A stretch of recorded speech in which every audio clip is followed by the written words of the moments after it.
Un des constats de base est que les patients qui sont en fin de vie et atteints de cancer ont souvent une perte de poids importante et une perte qui intéresse essentiellement la masse musculaire plus que la masse graisse ou d'autres compartiments de l'organisme, ce qui a amené à une réflexion sur l'impact de l'évolution de cette masse musculaire sur le pronostic du cancer et en amont sur la tolérance des traitements.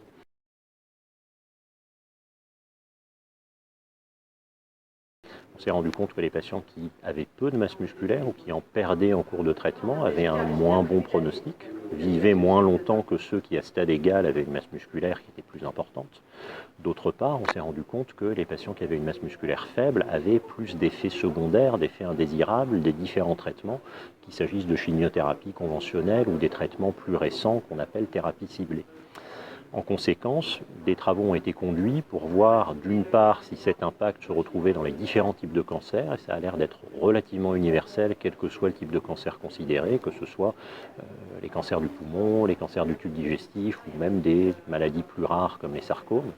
Et d'autre part, des travaux sont conduits pour voir comment inverser la tendance et faire en sorte, chez les patients qui ont cette masse musculaire qui a diminué de façon importante, comment faire en sorte qu'elle revienne à des valeurs plus normales, ce qui pourrait, encore une fois c'est du conditionnel, mais on a un assez fort rationnel pour le croire, améliorer le pronostic chez ces patients et améliorer la tolérance des traitements.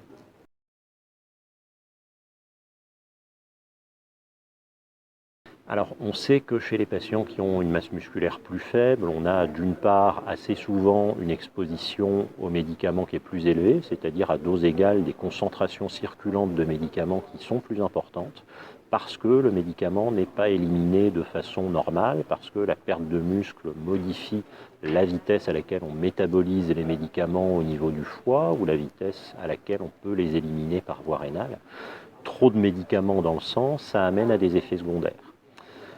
L'explication concernant le pronostic qui est moins bon est moins avancée. On sait que ces patients qui ont perdu de la masse musculaire sont des patients qui vont avoir plus d'infections. On sait que ce sont des patients qui ont un système immunitaire qui fonctionne moins bien. Et on sait par ailleurs que, comme ils tolèrent moins bien les traitements, ils ont souvent des chimiothérapies qui sont écourtées ou à dose plus faible. Et par conséquent, un impact bénéfique des traitements qui est moindre parce que les traitements ne sont pas administrés à la bonne dose ou le sont mais pas suffisamment longtemps. Enfin, on sait que c'est aussi un facteur prédictif de complications, notamment post-opératoires, chez les patients qui ont une chirurgie. Et on sait que quand il y a beaucoup de complications post-opératoires, c'est parfois difficile d'être dans le bon timing pour faire les traitements complémentaires, chimiothérapie ou radiothérapie,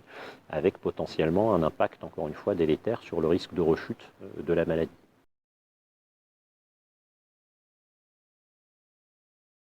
L'évaluation de la composition corporelle des patients atteints de cancer, c'est pas très long, ça peut se faire avec le scanner, qui n'est pas un scanner en plus, mais qui est le scanner qui a servi au diagnostic du cancer, qui a servi au suivi du cancer, évaluer cette masse musculaire et diagnostiquer suffisamment tôt la perte de masse musculaire pour, chez ces patients-là, proposer une surveillance accrue, notamment en termes d'effets secondaires. Deuxième intervention possible, c'est grâce aux partenaires industriels qu'on a pu rencontrer, le développement de médicaments dont l'objectif est d'augmenter la masse musculaire. Ce sont des médicaments qui sont donnés soit chez les patients qui sont atteints de cancer et chez qui on a interrompu les traitements anticancéreux, notamment la chimiothérapie, et chez qui on est en phase de traitement de support pour essayer d'améliorer l'état nutritionnel, soit pour certains médicaments en parallèle à la chimiothérapie.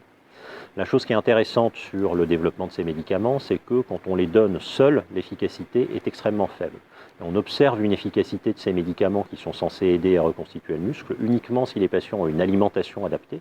notamment des apports en protéines qui sont suffisants pour reconstituer du tissu musculaire, et une activité physique suffisante pour justement mettre en fonction ces muscles et faire en sorte que leur fonctionnement, plus les protéines qu'on leur amène par l'alimentation, plus le nouveau médicament, aident à reconstituer une masse musculaire et tout le corollaire de ce qui va autour, le système immunitaire, la capacité à éliminer les médicaments de façon normale et plus globalement à se défendre contre la maladie cancéreuse.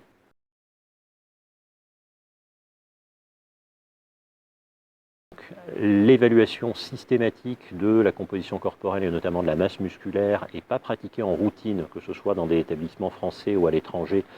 mais essentiellement dans le contexte d'essais cliniques où on cherche à mesurer et justement à authentifier l'impact de cette masse musculaire sur le devenir du médicament ou dans le cadre du développement de médicaments qui ont pour ambition d'augmenter la masse musculaire, mais compte tenu de la simplicité de l'outil et de l'impact croissant dont on fait la démonstration sur le pronostic et la toxicité du médicament, il est à parier que dans moins de 10 ans, ce sera devenu un standard à peu près partout.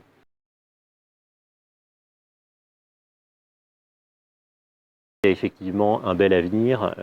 à l'évaluation de la composition corporelle et à la mise en œuvre de programmes nutritionnels et d'activité physique en parallèle à l'administration de médicaments qui cherchent à normaliser la composition corporelle et notamment la masse musculaire chez les patients atteints de cancer. On a moins de démonstrations de l'impact de l'activité sportive sur le pronostic des cancers. Pour l'instant, on a des études qui sont uniquement rétrospectives, mais il y a une très belle étude